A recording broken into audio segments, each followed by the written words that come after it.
स्वरा भास्कर की web series आपके कमरे में कोई रहता है MX प्लेयर पर रिलीज हो रही है। इस शो में स्वरा के अलावा आशीष वर्मा, नवीन कस्तूरिया और सुमित व्यास मुख्य भूमिका में हैं।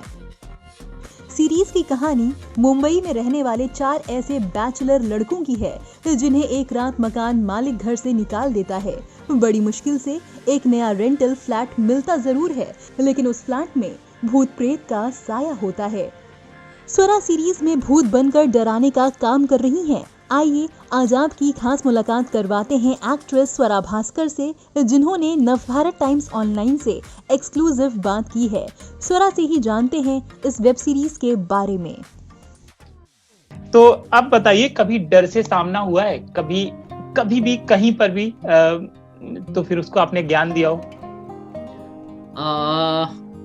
नहीं, डर से तो अक्सर डर तो लग सकता है कई बार चीजों में, पर भूत जैसा वाला मेरे साथ कुछ नहीं हुआ है। तो मैं बहुत खुश हूँ, और मैं कोई भी अगर भूत सुन रहा है इस इंटरव्यू को तो मैं आपसे निवेदन करूंगी कि आप कृपया मुझे छोड़ दें, और मैं प्रभु से भी निवेदन करूंगी कि किसी भूत को मेरे आसपास इर्द गिर्द ना भटकने दें, क्योंकि मुझे बहुत डर लगता है। और मुझे ऐसा कोई खास विश्वास नहीं है प्रेत आत्मा में, लेकिन गैर विश्वास भी नहीं है। मैं हमेशा कहती हूँ कि किसी चीज को छुटलाओ मत, साइंस में हर चीज की पॉसिबिलिटी होती है। तो मैं इन सारी चीजों से जितना दूर रह सकूं रहना चाहती हूँ। और मुझे एक्चुअली हॉरर जो जॉनर है वो मुझे बहुत ज्यादा पसंद नहीं है, लेकिन आई थिंक कि आपके कमरे में कोई रहता है कि खासियत यही थी कि इतना थैंक यू मजेदार स्क्रिप्ट है कि उसमें हॉरर से ज्यादा मजे हैं, और हॉरर से ज्यादा उसमें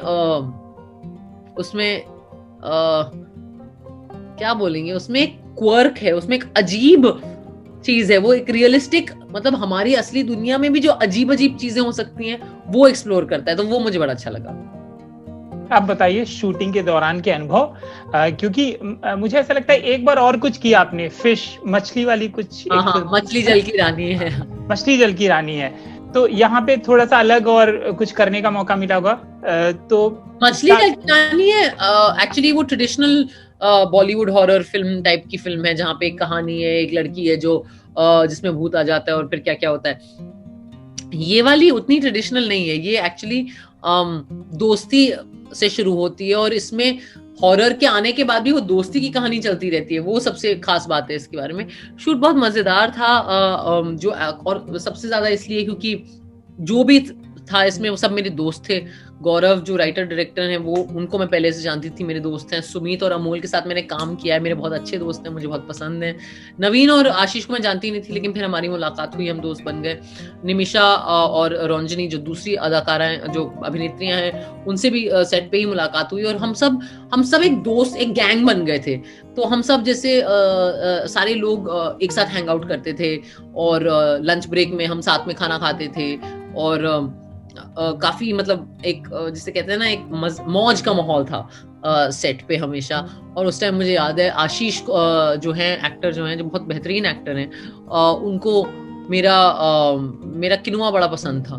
उस टाइम मैं डाइट में किनुआ खाती थी, तो वो भी किनुआ खाने लगे थे। और उसके बाद ऐसे हमारी दोस्ती हो गई थी कि वो ऑर्डर कर रहे थे कि कल ये लाना, कल वो लाना।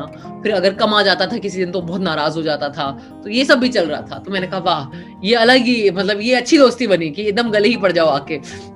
तो वो सब भी हुआ, वो स्वीट था, इट वाज गुड फन, हमें मजे आए। और एंड आई थिंक दैट कि किसी भी फिल्म में ना बहुत जरूरी होता है, खास करके ऐसी फिल्म जिसमें एंसेम्बल कास्ट है, कि और बाकी किरदार भी इतने जरूरी हैं, कि अगर एक्टर्स एक दूसरे के साथ कंफर्टेबल हैं, अगर मजे कर रहे हैं, अगर दोस्ती है उनमें, अगर उनमें एक अच्छी केमिस्ट्री है, तो वो हमेशा आपको स्क्रीन पे दिखाई पड़ेगी।